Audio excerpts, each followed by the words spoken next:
Hello everyone and welcome back to the channel. Today we are discussing Lara Unlimited, the first spin-off from the Smart Money Woman universe. Yeah, so I'd say 𝐼𝐚𝐲 has come a long way since she first published the first Smart Money Woman book in 2016. That has gone on to spawn a sequel series. It had a second season that aired, was it last year or this year? I can't tell again. It was 2024, 2025. I mean, every day is just lumping into each other, you know? But now we are in it's a precedent. It's a good thing. It's a good thing, actually, that your property that started as a book gets a series and that series gets a spin-off movie. Yep, Lara Unlimited is a movie.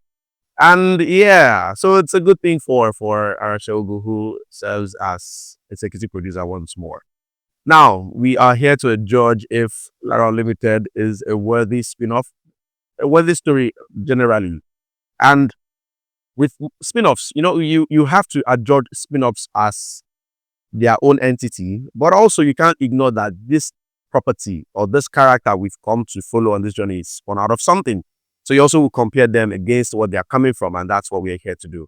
So Lara Unlimited follows the life and times follows the lives and times of Lara Unlimited, I believe. Up until this point, I don't think we've ever heard Lara's surname before, but in this spin-off movie, yeah, she's given a surname, and yeah, that's cool. But we spend a lot of time with Lara outside of her friendship circle.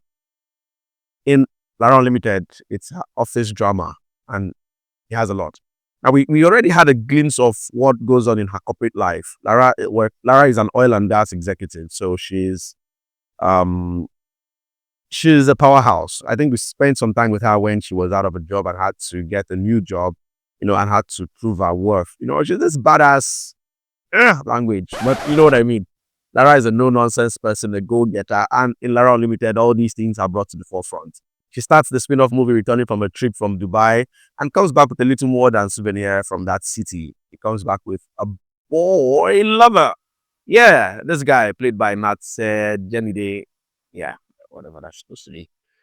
We're supposed to believe that Lara is heads over heel with this guy. And yeah, I think that was the first sign that something was wrong, because I mean, everyone who knows Lara knows she's a no-nonsense person. I'm not saying love is out of the table, but Lara has always struck me as this person who would never compromise, And this movie tries to paint that picture in some sense, but the choice of the guy who is being used as a love interest was the first thing that threw me out, because not to get me wrong, 𝐼𝐚𝐲 is a good-looking guy and he's able to hold his own. But mere Tony Tones, I mean, but that aside, Lara comes back and then she has this promotion she's up for and has to battle a bit of office drama with this guy, Frank, who is also up for the same promotion as her.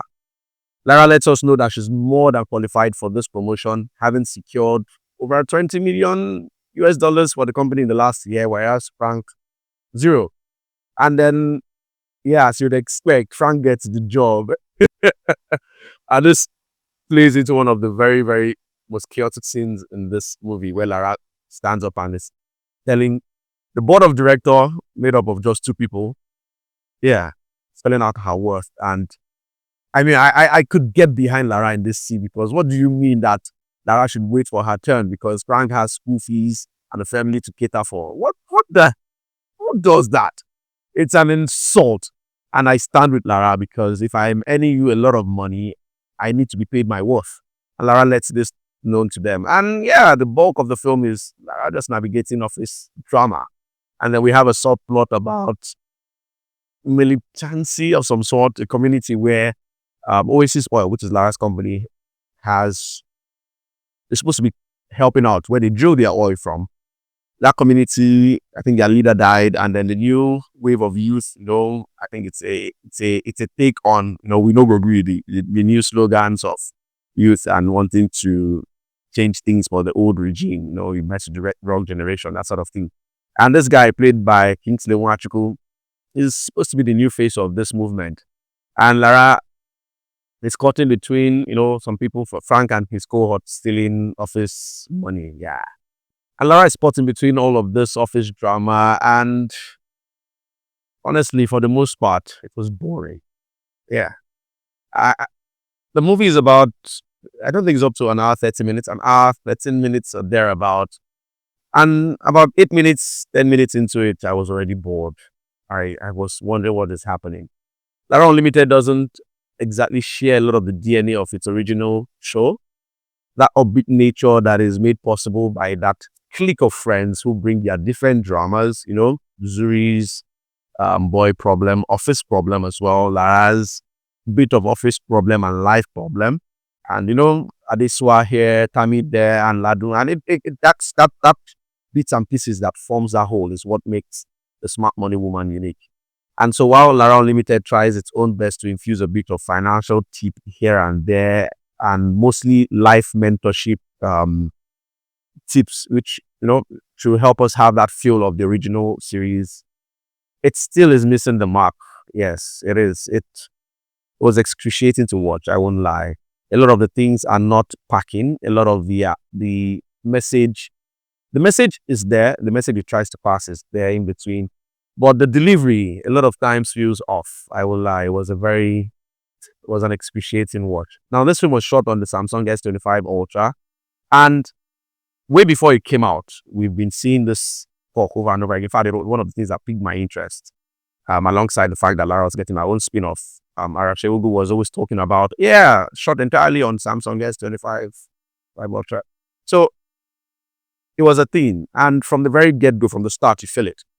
And by the time the film continues longer, you just feel like this entire thing we have been made to sit through is an elongated advert for Samsung. Yeah, you feel it a lot. The camera quality, you can just tell that this stuff was not filmed for cinema. It feels like something an enthusiastic filmmaker, a young upcoming filmmaker would make for maybe film school to try their hands on, the technology available to them. It feels like that a lot of the time. And if the picture quality was the only thing that was winning sometimes, I think I would have more easily forgiven. But we also have the audio of this stuff. The audio felt noisy from start to finish. There was this background noise I just could not get out of. That was just there throughout the runtime, and it was excruciating, to say the least. Yeah. So yeah, I just think Lara Unlimited is an advertisement for in fact, I don't think it is what it is. It is an ad for Samsung S25 Ultra. I believe they are they are not the only sponsors. They are the chief sponsors. There's this other product I can't remember. There's this character, Lara's sister, that we've never heard of before, that is shoehorned into this movie. She keeps shoehorning this other product. I can't remember the name, and I don't even think I should talk about it. But yeah, so much advert placement, and as a story, as a total product, Lara Unlimited felt unnecessary. Yeah, felt unnecessary.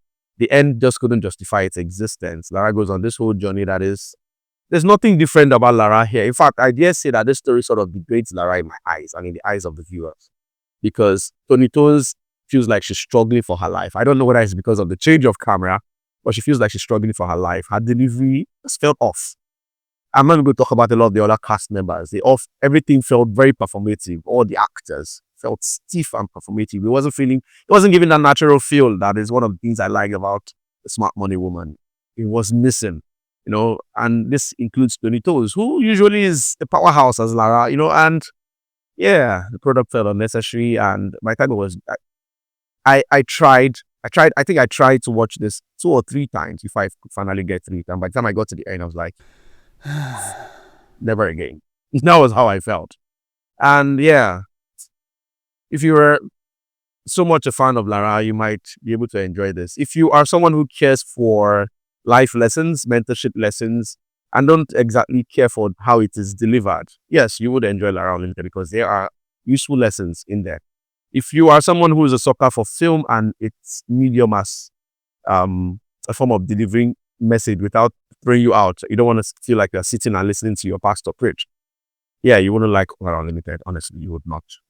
It doesn't have all the charm that we've come to know and love of the Smart Money Woman. Yes. Sorry, but not sorry to say. So yeah, if you see Lara Unlimited, let me know what you think in the comments. If you've not, and you were sitting on the fence before, let me know what my review has helped you decide to do. Like, share, subscribe, and as always, I'll see you in the next video. Thank you.